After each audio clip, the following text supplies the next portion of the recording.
আসসালামু আলাইকুম। কেমন আছেন আপনারা সবাই? আশা করি ভালো আছেন। তো বেশ কয়েকদিন হয় আমি ইউটিউবে কোনো ভিডিও আপলোড দেই না। তো আজ আসলাম একটা এক্সারসাইজ ফাইল নিয়ে। এই যে এই এক্সারসাইজ ফাইলটি। তো আমরা যে হোম ট্যাবটা শেষ করেছিলাম পুরো বিস্তারিতভাবে শেষ করেছিলাম। আজকে সেটার জন্য এক্সারসাইজ ফাইল নিয়ে আসলাম। তো চলুন তাহলে দেরি না করে আমরা এই এক্সারসাইজ ফাইলটা একটু প্র্যাকটিস করে নিই। তো আমরা এখানে ফুল ইনস্ট্রাকশন সহকারে দিয়েছি, এখানে ইংরেজিতে লেখা আছে। তো আমার ইংরেজি পড়া যদি কোনো জায়গায় ভুল হয় আপনারা একটু ইগনোর করে নেবেন। তো এখানে এক নম্বরে দিয়ে আছে bold this line of text. এই টেক্সটের লাইনটা আমাদের বোল্ড করতে হবে। এখন নর্মাল আছে, আমাদের বোল্ড করতে হবে। বোল্ড করার জন্য কি জন্য করতে হয়? হোম ট্যাবে ফন্ট গ্রুপে বিতে প্রেস করলে আমাদের এটা বোল্ড হয়ে যাবে। দেখুন বোল্ড হয়ে গেছে। তারপর এটা হচ্ছে italic, change this line of text two italic. তো এটা আমাদের ইটালিক করতে হবে। তো ইটালিক করার জন্য প্রথমে আমাদের সিলেক্ট করতে হবে। আর মনে আছে তো সবসময় যে কোনো কাজ করার আগে আমাদের ওইটা সিলেক্ট করে নিতে হবে। সিলেক্ট করার পর আমরা ইটালিকে ক্লিক করে দেবো আই বাটনে, তাহলে আমাদের এটা ইটালিক হয়ে যাবে। তারপরে আছে 3 নম্বরে। তো আমাদের এগুলো শেষ হয়ে গেছে, আমরা এটাকে একটু হাইলাইট করে দেই। এটা শেষ, এটাও শেষ। তারপরে আছে underline and strike through. Underline this word, underline in this line of text, then strike through on the word strike through. আমাদের এই 3 নাম্বার কোয়েশ্চেন্সে দেওয়া আছে আমাদের এই আন্ডারলাইনটা যে লাইনটা আছে, এই লাইনের যে আন্ডারলাইন ওয়ার্ড আছে সেটা আমাদের আন্ডারলাইন করতে হবে, এবং স্ট্রাইক থ্রু যে ওয়ার্ড আছে আমাদের এটাকে স্ট্রাইক থ্রু করতে হবে। তো আমরা আন্ডারলাইন সিলেক্ট করব, তারপর আন্ডারলাইনে ক্লিক করে দেব। তো আন্ডারলাইন ক্লিক করে দিলাম। তারপরে মনে আছে তো এই যে অ্যারো বাটন, এই মোর বাটনে ক্লিক করে দিলে আমরা আরও বিভিন্ন ধরনের স্টাইল পাবো। এখান থেকে আমরা স্টাইল দিয়ে দেব।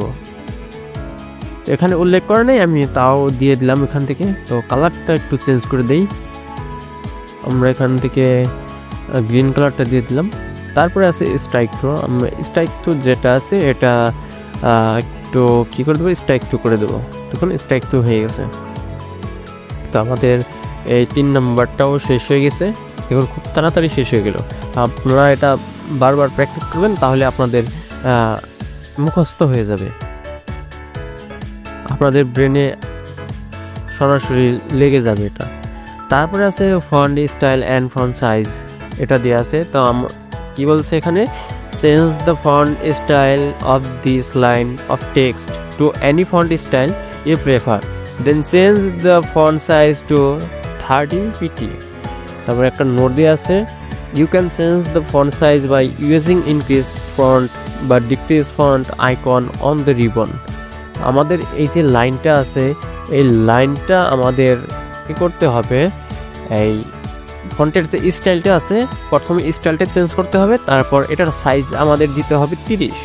তো আমরা কি করব, প্রথমে এটার স্টাইলটা দিয়ে দেবো। এখানে এরিয়াল বডি দিয়ে আছে। তো এখান থেকে আমরা কি করব, এখান থেকে এরিয়াল রাউন্ডেড এমটি এটা দিয়ে দেবো, এমটি বোল্ড অথবা টাইমস নিউ রোমান, এটা যে কোনো একটা দিয়ে দেবো। কারণ এটাই দিয়ে দিলাম বোল্ড, আমার একটু বেশি ভালো লাগে। তো এটার মধ্যে ক্লিক করে দিলে আমাদের এটা অ্যাড হয়ে যাবে। দেখুন অ্যাড হয়ে গেছে। তারপর বলছে আমাদের এই লাইনটার সাইজ করতে হবে 30। তারপর এখানে নোট বলছে, নোট দিয়েছে একটা, যে আমরা ইনক্রিজ এবং ডিক্রিজ যে আইকনটা আছে, এই যে ইনক্রিজ এবং ডিক্রিজটা, এগুলো দিয়ে আমরা ছোটো বড় করতে পারবো। তো আমাদের বলছে 30 করার জন্য। তো আমরা এখান থেকে এই ফন্ট সাইজে ক্লিক করে আমরা এখানে 30 দিয়ে দেবো। ও এখানে তো 30 নাই, তো তার জন্য আমাদের এখানে লিখে দিতে হবে। তো আমরা 14টা আগে ডিলিট করে দেব, তারপর 30 লিখে এন্টার প্রেস করে দেব। আমাদের এই লাইনের সাইজটা 30 হয়ে গেছে। তারপরে আছে 5 নাম্বার। তার আগে আমরা এটাকে একটু হাইলাইট করে দিই, আমাদের এটা শেষ হয়ে গেছে। তো আমাদের 5 নাম্বারটা আছে সাবস্ক্রিপ্ট অ্যান্ড সুপারস্ক্রিপ্ট। এখানে দিয়ে আছে 20 word 16, select the number 20 then click superscript button. তারপর দেওয়া আছে select number 16 then click super subscript button. এখানে নাম্বার 20 আমাদের করতে বলছে সুপারস্ক্রিপ্ট এবং নাম্বার 16কে আমাদের করতে বলছে সাবস্ক্রিপ্ট। তো প্রথমে আমরা 20কে সিলেক্ট করব, 20 সিলেক্ট করলাম। 20 আমাদের 20কে করতে হবে সুপারস্ক্রিপ্ট। আমরা সুপারস্ক্রিপ্ট কোনটা যেন আমাদের এই যেটা হচ্ছে আমাদের সুপারস্ক্রিপ্ট। তো দেখুন নামটা ভুলে গিয়েছিলাম, এখানে মাউসের কার্সারটা নিলে আমাদের নাম শো করবে।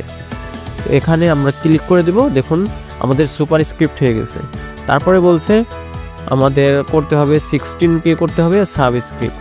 তো আমরা 16কে সিলেক্ট করব, আমরা কি করব সাবস্ক্রিপ্টে ক্লিক করে দেবো। এই যে সাবস্ক্রিপ্ট নিচে, সুপারস্ক্রিপ্ট উপরে, সাবস্ক্রিপ্টে ক্লিক করে দেবো, নিচে চলে আসবে। তো আমাদের এটাও শেষ হয়ে গেছে, এটাকে আমি হাইলাইট করে দিই। তারপরে দিয়েছে চেঞ্জ কেস, এটা খুব সহজ একটা কাজ। তো প্রথমে select this line of text then change case to upper case. আমাদের এই লাইনটাকে আপার কেসে করতে বলছে। তো চেঞ্জ কেস মানে এগুলার যে ওয়ার্ড আছে প্রত্যেকটার ওয়ার্ডটাকে যে কেস আছে, ধরুন টি বড় হাতের অথবা ছোটো হাতের, এগুলো আমাদের চেঞ্জ করতে হবে। তো সিলেক্ট করব, তারপর এই যে চেঞ্জ কেস ছোট হাতের এবং বড় হাতের, এটাকে চেঞ্জ কেস বলে। তো আমরা এটার মধ্যে ক্লিক করব, তারপর আমাদের কি বলছে আপার কেস। তো এটাকে আমাদের আপার কেস করতে হবে। আপার কেস করা শেষ, সবগুলো বড় হাতের হবে। তারপর করতে হবে লোয়ার কেস। আমরা সিলেক্ট করব, এটাকে আমাদের করতে হবে লোয়ার কেস। সিলেক্ট করব এখানে, তারপর আমাদের করতে হবে লোয়ার কেস। দেখুন সব কিন্তু ছোট হাতের হয়ে গেছে। তারপরে আমাদের করতে হবে টগেল কেস। টগেল কেস কি, আমরা সিলেক্ট করব, এখানে ক্লিক করব, তারপর আমরা এখান থেকে টগেল কেস ক্লিক করব। টগেল কেস ক্লিক করলে প্রত্যেক ওয়ার্ডের প্রথম অক্ষরটা শুধু ছোট হাতের হবে। তারপর আমাদের করতে হবে কি, এখানে ক্যাপিটাল ইস ওয়ার্ড, প্রত্যেকটা ওয়ার্ডকে আমাদের ক্যাপিটাল করতে হবে। দেখুন এখানে দেওয়া আছে ক্যাপিটাল ইস ওয়ার্ড, এটা দেব, প্রত্যেক ওয়ার্ডের প্রথম অক্ষর ক্যাপিটাল হয়ে যাবে। তারপর আমাদের এটাকে সেন্টেন্সকে যে করতে হবে, সিলেক্ট করব, এখান থেকে সেন্টেন্সকে যে ক্লিক করে দেব। দেখুন হয়ে গেছে, আমাদের এটাও কমপ্লিট হয়ে গেছে। তো এইভাবে আপনারা প্রত্যেকটা প্র্যাকটিস করে নেবেন। তারপরে টেক্সট হাইলাইট কালার, এটা আমরা ক্লিক করে দেবো। Highlight this line of text two yellow, আমাদের এটাকে ইয়েলো কালারে হাইলাইট করতে হবে। এই যে এগুলো আমি কিন্তু ইয়েলো কালার দিয়ে হাইলাইট করলাম। তো এগুলোকে আমি সিলেক্ট করব, এখান থেকে ইয়েলো কালারটা দিয়ে দেবো। দেখুন হাইলাইট হয়ে গেছে। খুবই সহজ, আপনারা যদি একটু প্র্যাকটিস করেন আপনারা পেরে যাবেন, এগুলো খুবই সহজ। তারপর হচ্ছে font colour, change the colour of this line of text two blue, আমাদের এটাকে ব্লু কালার করতে হবে। তো সিলেক্ট করব, আমাদের এই যে ফন্ট কালার এটা ক্লিক করব, তারপর আমাদের যে ব্লু কালারটা আছে লাইট ব্লু এটা, তারপরে এটা হচ্ছে ব্লু, আমরা এটা ক্লিক করে দেবো। দেখুন ব্লু হয়ে গেছে। তারপরে আমাদের ফন্ট কালারটা শেষ হয়ে গেল, আমরা এটা হাইলাইট করে দিই। তো তারপর আমাদের আছে কি alignment, align this line of text two centre, align this line of text two centre. তো একই, তো আমরা এই প্যারাগ্রাফটাকে আমাদের সেন্টার করতে বলছে। তো আমরা এটাকে সিলেক্ট করবো, এই প্যারাগ্রাফ। তো আমাদের কী করতে হবে, সেন্টার করতে হবে, অ্যালাইনমেন্ট। তো অ্যালাইনমেন্ট আমরা কোথায় পাবো, এই প্যারাগ্রাফ গ্রুপে। এখন আমাদের প্যারাগ্রাফ গ্রুপের কাজ। তো এটাকে আমরা প্যারাগ্রাফ গ্রুপে আমাদের কি সেন্টার করতে হবে, সেন্টারে ক্লিক করে দেবো। এই যেটা সেন্টার, আমাদের এই প্যারাগ্রাফটা সেন্টার হয়ে যাবে। তারপরে দেওয়া আছে কি অ্যালাইন টেক্সট টু রাইট, তো আমাদের এটাকে রাইট করতে হবে। তো আপনারা মনে রাখবেন, এটা আমরা সিলেক্ট করে করলাম, এটা রাইট করলাম, রাইট হয়ে গেছে। কিন্তু আরেকটা জিনিস, ধরেন এটাকে দেখাই অ্যালাইন টেক্সট টু রাইট, আমরা ক্লিক করব। এখন এটা কিন্তু আমার একটা প্যারাগ্রাফের মধ্যে আছে। তো আমি যদি এখন রাইটে ক্লিক করি, তাহলে আমাদের পুরো প্যারাগ্রাফটা এখানে চলে আসবে, অথবা লাইনটা চলে আসবে। তো সিলেক্ট না করলেও একটা প্যারাগ্রাফ, তারপর লাইনটা চলে আসবে। আর সিলেক্ট করলে আমাদের পুরো প্যারাগ্রাফটা আসবে। এখান থেকে অ্যালাইন রাইট করে দেব। তারপরে আছে অ্যালাইন লেফট, এখন আমাদের লেফটে করতে হবে। সিলেক্ট করব এখান থেকে এই পর্যন্ত, তারপর আমাদের কি করতে হবে, লেফটে ক্লিক করতে হবে। লেফটে ক্লিক করে দেবো, আমাদের লেফট হয়ে যাবে অ্যালাইনমেন্ট। তারপর হচ্ছে জাস্টিফাই, আমরা সিলেক্ট করব, আমরা জাস্টিফাই মানে কি দুপাশে সমান করতে হবে। ক্লিক করব, এখান থেকে জাস্টিফাইয়ে ক্লিক করে দেবো, আমাদের দুপাশে সমান হয়ে যাবে। এখানে টেক্সট নাই, এর জন্য এখানে কিন্তু এগুলো এই পর্যন্ত ফাঁকা হয়ে রয়েছে।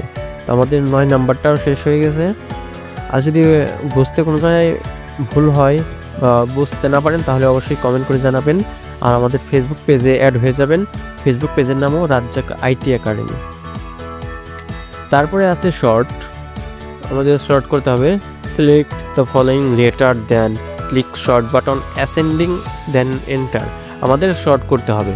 এই শর্টের কাজটা হচ্ছে এলোমেলো লেখাকে আমাদের অ্যাসেন্ডিং আকারে করা, মানে এলোমেলোকে আমাদের সঠিকভাবে বসানো, মানে এরপরে বি, বি পরে সি, এইভাবে।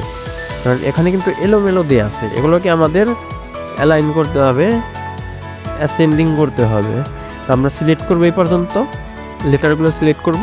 তারপর আমরা এখান থেকে যে এই শর্ট বাটনটা আছে এটা ক্লিক করব, মনে রাখবেন এটা শর্ট, এটার মধ্যে ক্লিক করব। তারপর আমাদের কি করতে বলছে এখানে সিলেক্ট করতে, ক্লিক শর্ট বাটন ক্লিক করব, তারপর অ্যাসেন্ডিং দেন এন্টার। তো আমরা অ্যাসেন্ডিংয়ে ক্লিক করব, তারপর ওকেতে প্রেস করে দিলে আমাদের দেখুন আমাদের কিন্তু লাইন বাই লাইন চলে আসবে, A B C D E F G H I, এইভাবে আমাদের কিন্তু একদম সিরিয়ালে চলে আসবে। এটাকে বলা হয় শর্টের কাজ এটা। আবার যদি আপনি অ্যাসেন্ডিং করলে হবে কি উপর থেকে একদম সিরিয়ালে আসবে। আবার যদি আপনি ডিসেন্ডিংয়ে ক্লিক করেন তাহলে নিচের দিক থেকে সিরিয়াল আসবে। দেখুন নিচের দিক থেকে A B C D F G এই সাইজে এভাবে কিন্তু সিরিয়াল চলে আসবে। এই হচ্ছে শর্টের কাজ। এটাকে আমরা হাইলাইট করে দিই। তারপর আমাদের আছে কি border, select the following line of the text enclosed with a border, click border all border. তো আমরা এটাকে সিলেক্ট করব লাইনটা। তারপর আমাদের কি করতে বলছে, আমাদের এই বর্ডারে ক্লিক করতে বলছে। বর্ডারে ক্লিক করার পর অল বর্ডারসে ক্লিক করার জন্য বলছে, তো অল বর্ডারসে ক্লিক করে দেবো। তো আমাদের এটা বর্ডার হয়ে যাবে। এখন 2 লাইন আছে এই জায়গায়, তার জন্য ডাবল বর্ডার হয়ে গেছে। যদি 1 লাইন থাকতো তাহলে বর্ডার কিন্তু একটাই থাকতো এই জায়গায়। তারপরে কি দেওয়া আছে আমাদের ফাইন্ড অ্যান্ড রিপ্লেস। তো বর্ডারে ক্লিক করে আমরা এটা হাইলাইট করে দেই। তো find and replace, click replace on find what box type dog on the replace with box type your cat, click replace all. আমাদের এখানে যে প্যারাগ্রাফটা আছে এখান থেকে আমাদের ডগটাকে ক্যাটের সাথে রিপ্লেস করতে বলছে। তো এটাকে কীভাবে যেন করে, আমাদের সিলেক্ট করতে হবে, আমাদের রিপ্লেসে ক্লিক করতে হবে। তারপর ফাইন্ড হোয়াট বক্সে আমাদের কি টাইপ করতে হবে, ডগ। তো আমরা এখানে ডগ টাইপ করে দেব, আমরা এখানে ডগ টাইপ করে দেব। তারপরে দেওয়া আছে কি রিপ্লেস উইথ বক্স, এই যে আমাদের রিপ্লেস উইথ বক্স, এখানে ক্লিক করে আমাদের কি এর সাথে করতে হবে, ক্যাট। তো আমরা ক্যাটের সাথে রিপ্লেস করে দেব। তারপর আমরা কি করব, রিপ্লেস অল, দেন ক্লিক রিপ্লেস অলে ক্লিক করে দেব। তারপর এখানে আমাদের পপ আপ দেখাবে 8টা রিপ্লেসমেন্ট করছে তারা। তো ইয়েসে ক্লিক করে দেব, দেখুন আবারও ইয়েস, ওকে। তো যে যে জায়গায় আমাদের আমি পরে যে ইয়েসটা দিয়েছি সেটার কারণ হচ্ছে আমাদের এই সিলেক্ট করার পর এখানে চলে আসছে। তো এখানেও 32টা সে ডগ ছিল সেটাকে ক্যাটের সাথে রিপ্লেস করে দিয়েছে। দেখুন যেখানে যেখানে ডগ ছিল সেখানে সেখানে কিন্তু ক্যাটে রিপ্লেস করে দিয়েছে। এটা হচ্ছে ফাইন্ড অ্যান্ড রিপ্লেসের কাজ। তাই এটা খুব সহজ, আপনারা পেরে যাবেন। তারপর হচ্ছে লাইন স্পেসিং, এটা খুবই সহজ। Change the line spacing of the following paragraphs. First প্যারাগ্রাফে আমাদের করতে হবে 2.0। তো আমাদের প্রথম প্যারাগ্রাফটা সিলেক্ট করতে হবে। সিলেক্ট করার পর আমাদের এই যে এটাকে বলা হয় স্পেসিং, লাইন স্পেসিং। এটা আপনারা সবসময় খেয়াল রাখবেন এটার আইকন। তো লাইন স্পেসিংয়ে ক্লিক করব। আমাদের প্রথমটা কি বলছে, প্রথমটা হতে হবে 2.0। তো আমাদের 2.0 দিতে হবে। এখন 2.0-তে আমাদের চলে আসছে। তারপরে দেওয়া আছে সেকেন্ড প্যারাগ্রাফ টু 1.0। তো আমাদের সেকেন্ড প্যারাগ্রাফে আমরা ক্লিক করব। এখান থেকে আমাদের ক্লিক করতে হবে 1.0। দেখুন 1.0-তে কম হয়ে যাবে। তারপরে দেওয়া আছে থার্ড প্যারাগ্রাফ টু 3.0। আমরা ওকে সিলেক্ট করব, প্যারাগ্রাফে যাব 3.0। দেখুন খুব বড় হয়ে গেছে লাইন স্পেসিংগুলো। তো এইভাবে লাইন স্পেসিং আপনারা পরিবর্তন করতে পারবেন। তারপরে আছে কপি অ্যান্ড পেস্ট। এটার কাজ, এটার একটা ইনস্ট্রাকশন আছে। copy and paste the instruction on number 8 at the end of this line. আমাদের এই লাইনের নিচে নাম্বার 8 যে ইনস্ট্রাকশনটা আছে সেটা কপি করে পেস্ট করতে হবে। তো নাম্বার 8 এ আমি যাব। নাম্বার 8 কোথায়? এই যে নাম্বার 8 আমাদের যে এখানে ইনস্ট্রাকশনটা আছে চেঞ্জ দ্য কালার, এটা আমরা কি কপি করব। এই যে কপি এখানে আমরা পেস্ট করে দেব। এই লাইনের নিচে আমরা এন্টার ক্লিক করে নিচে যাব, তারপর পেস্টে ক্লিক করে দেব, আমাদের পেস্ট হয়ে যাবে। তো এটাও আমাদের শেষ। হাইলাইট করে দেই, হয়ে গেছে। তো এই ছিল আমাদের এই এমএস ওয়ার্ডের হোম ট্যাবের এক্সারসাইজ নাম্বার 1। তো আমি এটা এইভাবেই আপনাদের দিয়ে দেব, আপনারা এটা প্র্যাকটিস করে নেবেন, ভালোভাবে প্র্যাকটিস করবেন, তাহলে আপনাদের কোনো জায়গায় আর আটকাবেন না। তো এই ভিডিও এই পর্যন্তই। ভালো থাকবেন, সুস্থ থাকবেন। আসসালামু আলাইকুম।